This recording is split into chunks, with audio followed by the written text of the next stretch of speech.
Assalamualaikum warahmatullahi wabarakatuh. Halo semua, kembali lagi dengan saya Ia Kirana Insani dari program studi Teknologi Rekayasa Otomasi angkatan 2025 dengan 3 digit tim terakhir 030 dan saya berasal dari kelas B Praktikum. Nah, hari ini kita akan membahas salah satu program yang sangat penting di dalam dunia pemrograman, yaitu loop atau perulangan. Nah, kalau kita ingin serius belajar coding, loop ini merupakan salah satu alat utama yang dapat membantu kita dan perlu kita kuasai. Bayangkan ketika kita ingin menulis kode yang panjang dan berulang.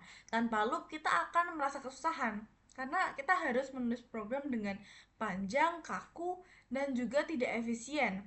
Nah, dengan loop ini kita bisa membuat kode yang ringkas, cerdas, dan juga responsif terhadap tugas berulang. Nah, teman-teman, sebenarnya loop ini bukan hal yang asing dalam kehidupan kita. Misalnya saat kita pergi ke toko, kita ingin membeli 10 karton mie instan. Nah, jika satu orang pegawai hanya bisa mengangkat satu kotak dalam satu waktu, maka dia akan mengulang kegiatan tersebut sebanyak 10 kali. Kemudian satu persatu memasukkan box pertama, box kedua, box ketiga, dan seterusnya, lalu mengulanginya sampai selesai. Nah, mekanisme tersebutlah yang akan kita gunakan dalam loop atau perulangan. Seperti biasa, di sini yang pertama saya akan menjelaskan dengan menggunakan Scratch terlebih dahulu. Di sini saya mohon maaf karena atas kesalahan teknis laptop saya tidak bisa digunakan kameranya sehingga dengan terpaksa saya tidak bisa menampilkan wajah saya. Nah, yang pertama, misalnya saya ingin mengucapkan halo kepada teman sebanyak 10 kali. Kalau saya melakukannya secara manual, saya akan berkata halo ke masing-masing teman sampai satu persatu sampai sebanyak 10 kali. Begitu juga dengan di komputer. Kalau kita ingin komputer menampilkan tulisan halo 10 kali tanpa loop, kita bisa menuliskannya seperti ini. Kemudian kita tambahkan blok bendera hijau. Nah, kita lihat di sini sangat panjang dan pastinya boros waktu. Ya kalau misal di sini masih 10, bagaimana kalau kita ingin melakukan hal yang sama sebanyak 100 kali? Tentunya untuk menulis satu persatu seperti ini sangat tidak efisien. Nah, disinilah loop datang untuk membantu kita. Dengan loop kita bisa bilang ke komputer, ulangi instruksi ini sekian kali, maka komputer akan melakukannya tanpa kita perlu menulis ulang perintah. Nah, untuk di Scratch sendiri, kita bisa menggunakan blok repeat.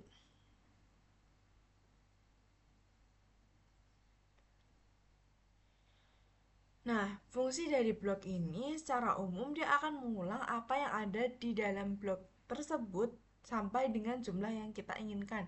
Misalkan di sini saya ingin berkata hello sebanyak 10 kali. Maka saya cukup menuliskan seperti ini.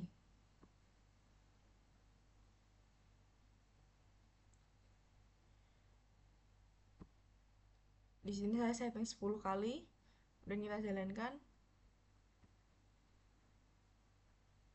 dan dia akan berkata hello sebanyak 10 kali sesuai dengan apa yang kita inginkan. Kita bisa lihat di sini tadi tulisan hello berulang 10 kali dan tidak ada jeda. Jadi kita tidak bisa mengidentifikasi ini hello keberapa. Nah, dengan demikian kita akan menambahkan uh, hello kemudian indeks. Jadi kita bisa melihat urutan ini hello keberapa, yaitu dengan menggunakan variabel.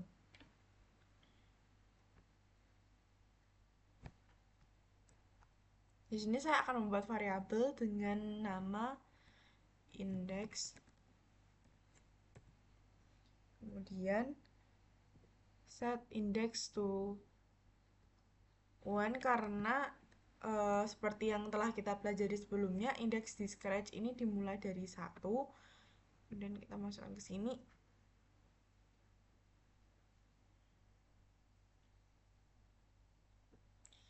Kita tambahkan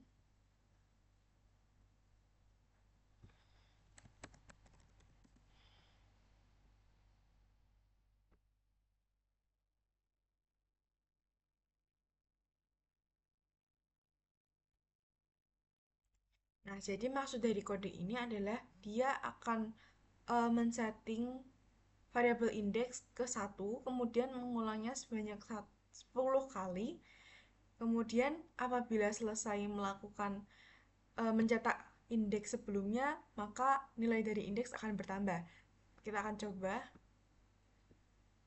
Nah, di sini kita lihat Hello 1, Hello 2, Hello 3, Hello 4, Hello 5, Hello 6, Hello 7, Hello 8, Hello 9, dan Hello 10 sesuai dengan apa yang kita program di sini, yaitu repeat 10 kali. Kalau misal kita ingin repeat 100 kali, misal kita ganti jedanya ke 0,2, kita jalankan. Nah, maka dia akan menampilkan hello dengan rentan angka dari 1 sampai 100.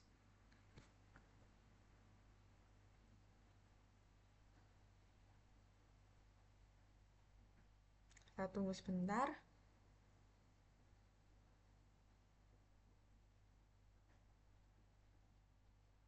Nah, dia telah mencetak hello sebanyak 100 kali. Selain repeat di Scratch, kita juga mempunyai repeat until, yaitu blok ini. Nah, maksud dari blok ini adalah dia akan melakukan suatu kondisi tertentu apabila kondisi tersebut benar. Nah, jadi sebenarnya konsep ini mirip dengan if, tetapi dengan mekanisme pengulangan. Repeat until itu seperti kebalikannya if, karena jika kondisi salah, dia akan mengulang program terus menerus sampai mendapatkan kondisi yang benar. Contoh di sini kita ingin membuat program berhenti setelah counter mencapai 15. Kita akan buat programnya.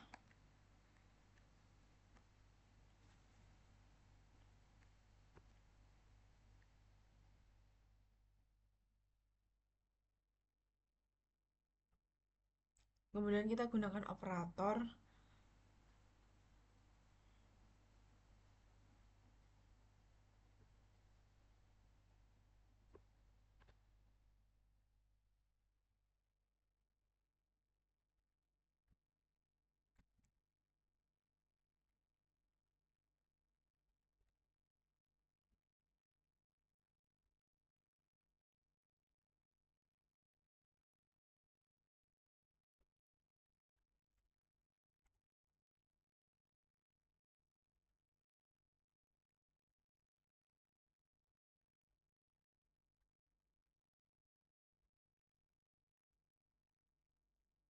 Di sini saya akan coba menjalankan program ini.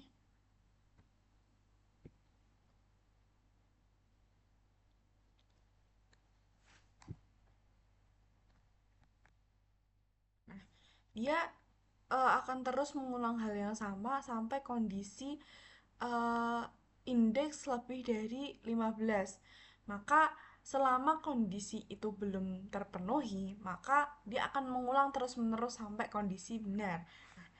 Terus perbedaan utama repeat X times dan repeat until itu apa sih? Nah, kalau repeat X times, kita udah tahu nih kita mau ngulang berapa kali. Nah, kalau repeat until, jumlah perulangannya itu bergantung pada kondisi benar yang akan kita tentukan. Nah, sekarang kita akan masuk ke Python. Kita akan mulai lagi dengan konsep yang sama, yaitu berkata hello sebanyak 10 kali. Kita akan coba jalankan. Nah, di sini dia akan terbaca. Namun, kembali lagi, sangat tidak efisien untuk menulis dan mengulang program yang sama sebanyak 10 kali. Jadi, supaya lebih efisien, kita akan menggunakan fungsi loop. Dia akan mengulang sebuah kode sebanyak apa yang kita inginkan. Nah, yang pertama kita perlu menentukan sebuah indeks yang akan merepresentasikan urutan dalam loop tersebut. Nah, di Python sendiri for loop biasanya memakai fungsi range yang menunjukkan sebanyak apa kita ingin mengulang program tersebut. Untuk yang pertama, di sini saya ingin menonaktifkannya terlebih dahulu.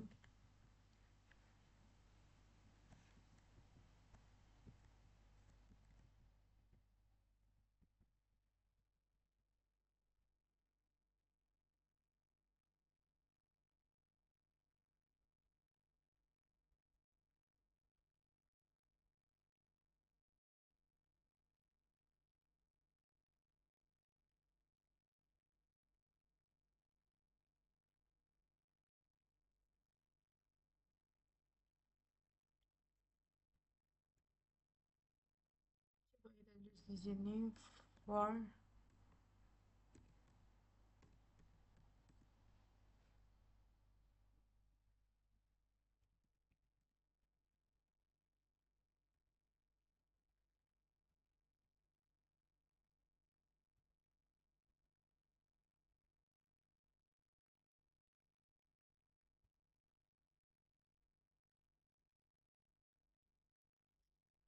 Jadi di sini dibaca untuk nilai I di dalam jangkauan 1 sampai 10. eh Maka di sini dibaca untuk nilai I di dalam jangkauan 10. Apabila benar, maka dia akan menampilkan hello world. Coba kita jalankan. Nah, dia akan ngeprint 1 2 3 4 5 10 kali hello, tetapi kita tidak perlu menuliskan kodenya satu persatu seperti ini. Jadi lebih efisien. Nah, kalau kita ingin menambahkan nomor pada hello seperti yang di scratch tadi, kita bisa menambahkan hello plus str dari I, karena nilai I ini sebelumnya adalah float, jadi kita ubah dulu menjadi str. Kita coba jalankan I, kemudian kita.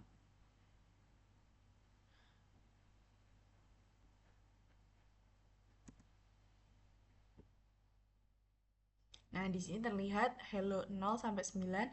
Nah, kenapa 0? Karena kembali lagi ke pelajaran kita sebelumnya, yaitu indeks di Python dan bahasa pemrograman berbasis tes lainnya itu menggunakan uh, angka pertama yaitu 0, bukan 1.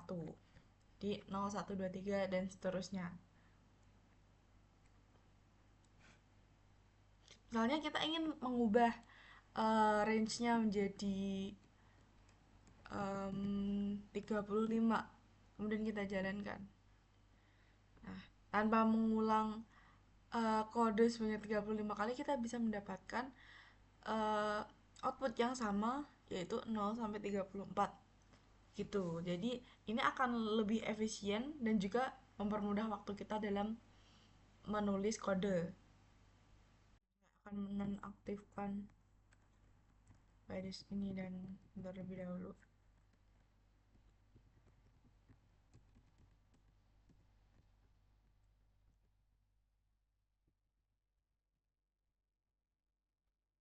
Nah, di sini saya ingin melakukan hal yang sama, yaitu mencetak halo sebanyak 10 kali, namun tidak dengan menggunakan for loops, tetapi dengan menggunakan while loops. Jadi loop ini akan berulang selama kondisi yang kita set ini bernilai benar. Saya akan tulis terlebih dahulu.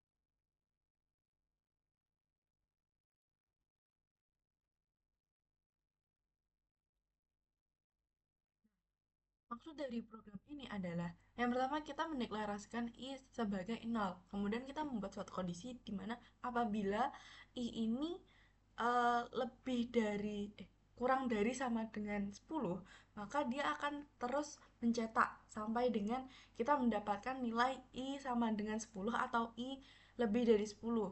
Nah, kita akan coba jalankan. Nah, di sini dia berhenti ke I9 karena 9 ini adalah angka terakhir yang dimana dia memenuhi kondisi benar kurang dari 10. Begitu teman-teman.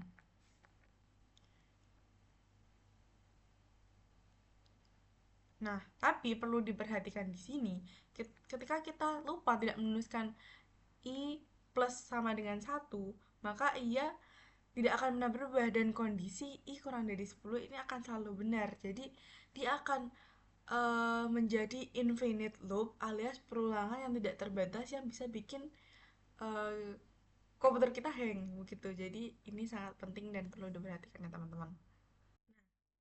Setelah saya menjelaskan for loops dan while loops dalam Python, pasti kita bertanya-tanya nih, kapan sih kita pakai for loop?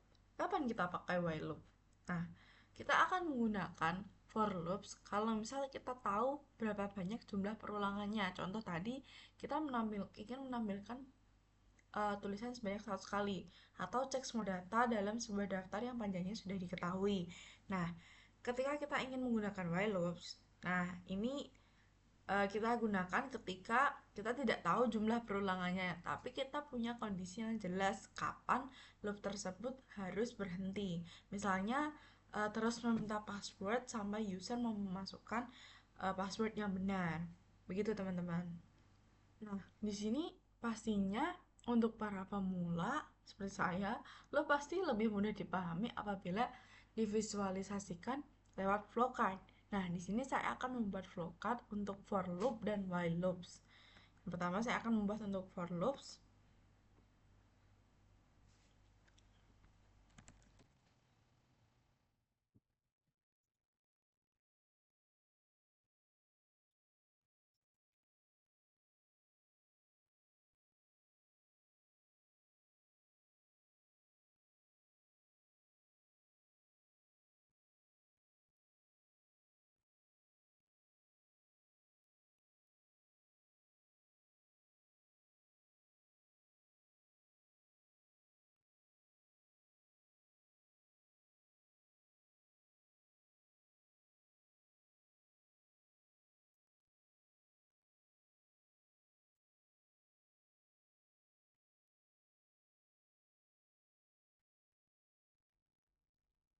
Jadi di sini gambarannya kita ketika kita mulai suatu program, kita akan ngecek apakah ini adalah range terakhir dari list yang sudah kita buat.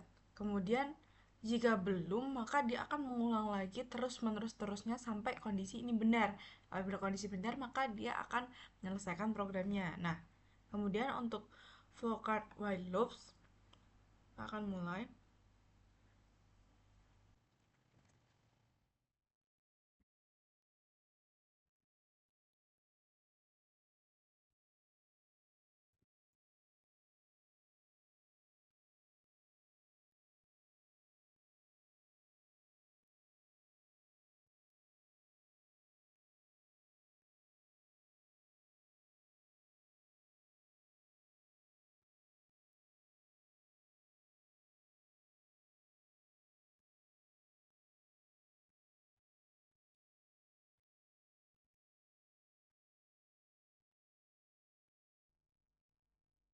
Nah, untuk while loop sendiri, yaitu yang pertama kita akan memulai menjalankan programnya, membuat indeks sama dengan 0, kemudian kita mengecek apakah indeks ini uh, sesuai dengan apa yang kita inginkan. Misal di sini indeks kurang dari 10, apabila benar, maka dia akan menjalankan suatu aksi. Nah, dia mengulang-ulang terus sampai kondisi ini lebih dari 10 atau kondisi kurang dari 10 ini tuh sudah terlalui. Kemudian baru program akan diselesaikan. Nah, teman-teman, kalau kita ingat pada proyek sebelumnya kita sudah membuat daftar bahan-bahan untuk membuat kue. Kemudian kita membuat game di mana kita akan meminta pengguna untuk menebak isi dari list tersebut. Nah, setiap kali program menebak, program akan memeriksa jawabannya. Kalau benar, skor akan bertambah satu dan muncul pesan sukses. Setelah salah, kalau salah muncul pesan error. Nah, masalahnya di versi sebelumnya, program menanyakan tebakan sebanyak 3 kali dengan menulis 3 blok kode yang sama persis. Nah, setiap blok ini pada melakukan hal yang sama, memeriksa tebakan, memperbarui skor, dan menampilkan pesan. Artinya ada pengulangan kode yang tidak efisien. Nah, di activity 5 ini kita akan memperbaiki hal tersebut. Caranya adalah dengan menggunakan loop. Daripada kita menulis instruksi yang sama sebanyak 3 kali, kita cukup menulisnya sebanyak 1 kali saja, lalu menjalankannya berulang kali dengan tahapan loop. Nah, dengan cara ini, kode akan menjadi lebih rapi, mudah dibaca, dan juga lebih mudah diperbarui di masa depan. Kita telah belajar bagaimana loop membantu dan mengurangi pengulangan manual. Begitu, teman-teman.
Nah,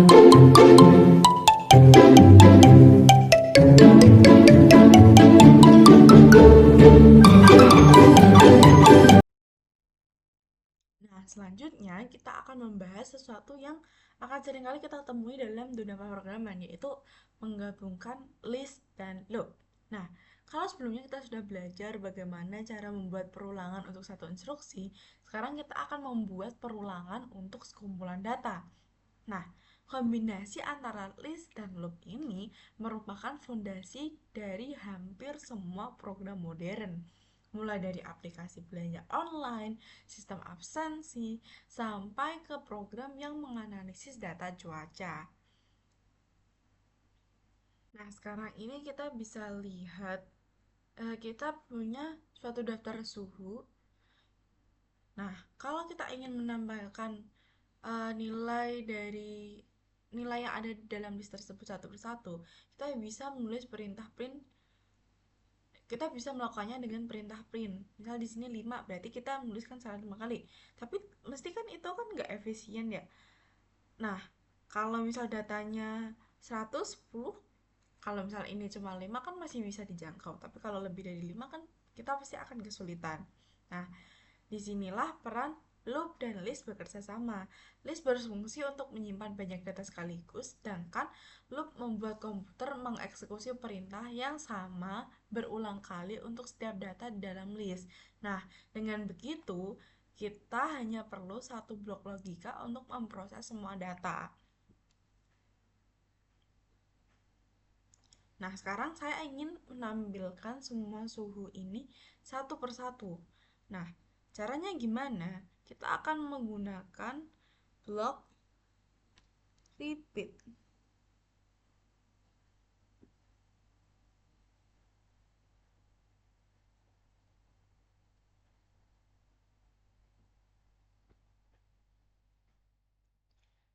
Nah, kan isi dari list ini kan bisa berubah-ubah. Nah, gimana caranya kita tahu jumlah data yang ada di dalam list ini? Nah, maka kita akan menggunakan blok length of temperature. Di sini listnya yaitu menggunakan list temperature, jadi length of temperature. Jangan lupa kita set indeksnya menjadi 1 terlebih dahulu ya teman-teman.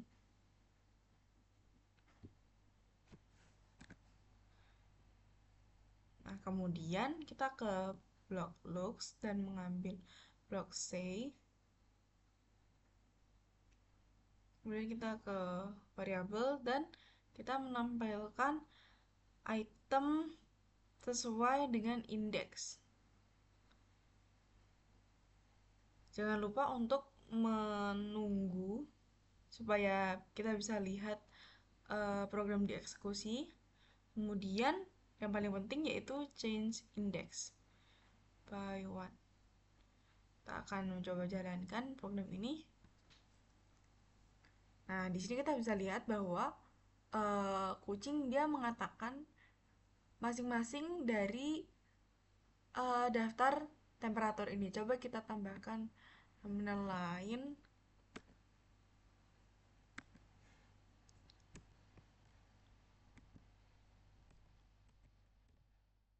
Kita coba jalankan.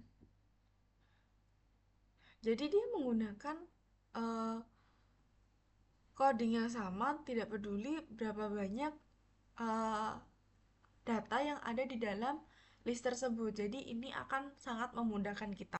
Nah, di sini kita juga akan menampilkan bagaimana cara melakukan konsep looks dan list di dalam Python. Misalnya kita punya list, di sini kita punya temperature list. Kemudian untuk menampilkan setiap nilai, kita perlu menuliskan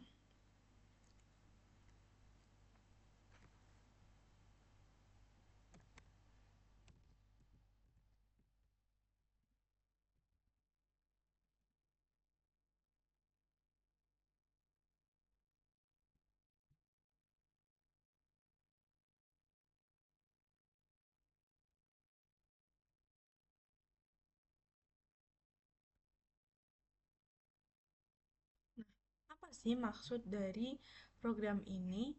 Nah, for temperature in temperature temperature list ini berarti untuk setiap nilai temperatur di dalam temperature list atau nilai indeks di setiap temperature list, maka jalankan perintah berikut, yaitu print temperatur. Kita coba jalankan. Nah, ini sudah ditampilkan sesuai dengan isi dari temperature list. Nah, kalau kita ingin mengetahui posisi data dalam list, kita bisa menggunakan enumerate. Jadi seperti ini.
Coba kita jalankan.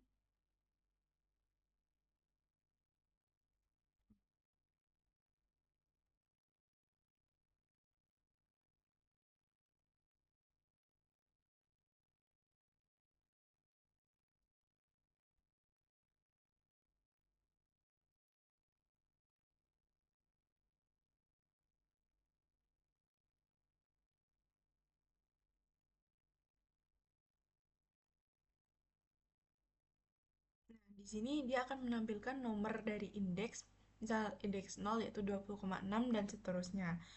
Nah, perlu diingat bahwa menghitung mulai dari maka karena perlu diingat Python ini menghitung mulai dari 0. Jadi elemen pertama punya indeks 0, bukan 1 seperti di Scratch. Nah, sekarang kita sudah memahami cara menggabungkan list dan loop. Keduanya adalah dasar dari hampir semua program yang akan kita buat nanti. Nah, dengan memahami konsep ini, kita bisa mengolah data dalam jumlah besar dengan cara yang cepat dan efisien. Nah, selanjutnya, setelah kita mengetahui bagaimana cara menggabungkan loops dan list, jadi untuk project selanjutnya adalah kita akan membuat suatu list dari list yang lain. Nah, jadi skemanya yang pertama, kita akan membuat suatu list yang berisikan 5 elemen angka berbeda. Kemudian kita membuat list kedua, yaitu berupa list kosong. Kemudian untuk list kedua ini kita akan isi dengan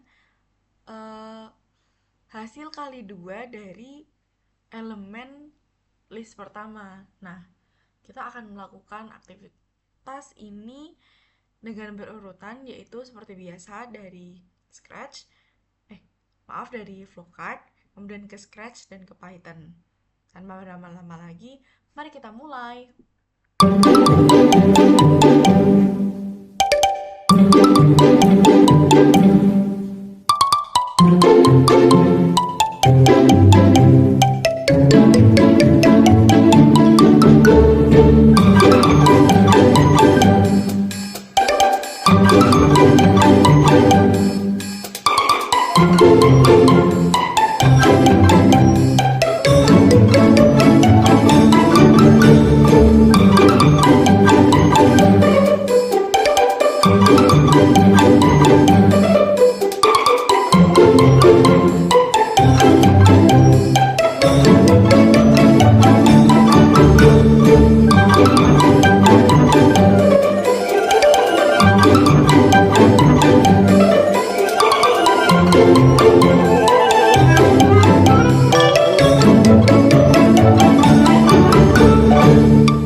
Untuk project selanjutnya, untuk project di sesi ini kita akan membuat suatu program tentang food delivery service, di mana uh, kita akan membuat suatu list di mana dia memiliki menu yang tersedia di hari tersebut.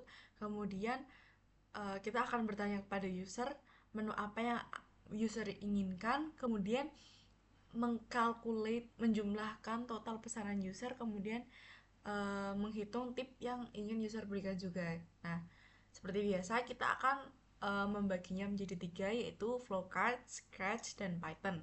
Tanpa berlama-lama lagi, mari kita mulai.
kita bertemu di langkah ekstra.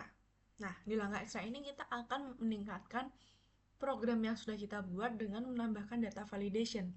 Tujuannya adalah dengan memastikan setiap input dari pengguna itu benar atau masuk akal, supaya program tidak error atau menghasilkan hasil yang keliru. Nah, kalau kita ingat dari project kita tentang food delivery service tersebut, ada masalah saat kita ingin memasukkan nomor roti yang tidak ada. Misalnya kita memasukkan angka 6, sedangkan data yang ada di dalam available menu itu hanya 5 saja. Nah, namun program tetap akan menambahkan roti kosong dalam daftar. Bahkan ketika pengguna memasukkan tip atau uang tambahan yang bernilai negatif, total harga bisa menjadi minus. Nah, hal-hal seperti ini menunjukkan pentingnya validasi input. Nah, dengan data validation, kita bisa memeriksa setiap nilai yang dimasukkan oleh pengguna. Misalnya nomor roti harus antara 1 sampai 5. Kalau enggak, program akan menampilkan pesan error dan meminta pengguna mengulang sampai inputnya benar. Begitu juga untuk tip, nilainya harus antara 0 sampai 25. Nah, konsep ini berlaku di versi Python.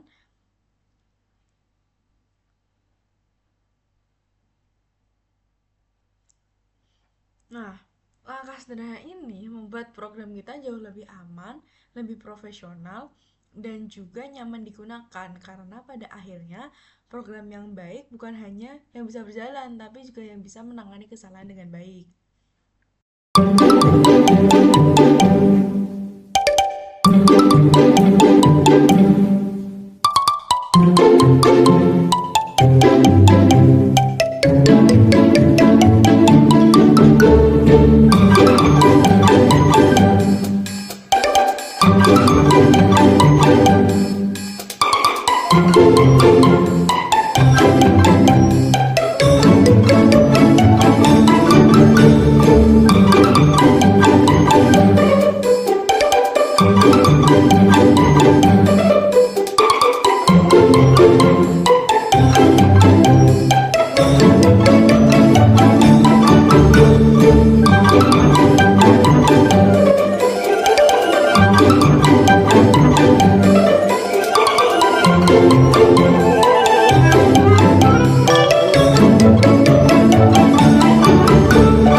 sampailah kita pada penghujung video.